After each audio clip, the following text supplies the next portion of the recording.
இன்றைக்கி night dinner பார்க்குறதுக்கு முன்னாடி நாங்கள் வந்து கடைக்கு போயிருந்தோம். சத்யா எலக்ட்ரிக்கல்ஸுக்கு இங்கே பூந்தமல்லியில். வீட்டில் ஃபேன் வந்து ரிப்பேர் ஆகிடுது. அது ஒரு தடவைக்கு 2 தடவை ரிப்பேர் பண்ணியாச்சு. இனிமேல் அதை கண்டினியூ பண்ண முடியாதுன்னுட்டு அதை புதுசாக வாங்கலான்னு போனோம். சத்யாவில் போய் பார்த்தோம். எல்லாமே நிறையா வெரைட்டிஸ் எல்லாம் வச்சுருந்தாங்க. எங்கள் பட்ஜெட்டுக்குள்ளேயும் பார்த்தோம்.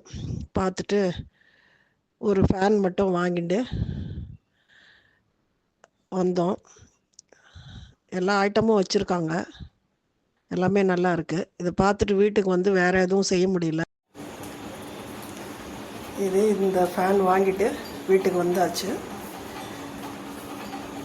இப்போ அடுத்தது டின்னர் ஐட்டம் பார்க்கலாம். சிம்பிளாக வந்து நான் போகும்போதே ஆனியன் டொமேட்டோ போட்டு கிரேவி மட்டும் பண்ணி வச்சுருந்தேன்.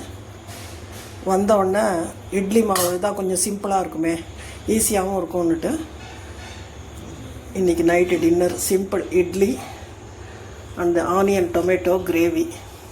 இதுதான் இன்றைக்கி நைட்டு டின்னர். வெளியில் போயிட்டு வந்து அதுக்கு மேலே வேறு எதுவும் பண்ண முடியல, டயர்டாக இருந்தது. அதனால் சிம்பிள் டின்னராக இன்றைக்கி முடித்தாச்சு.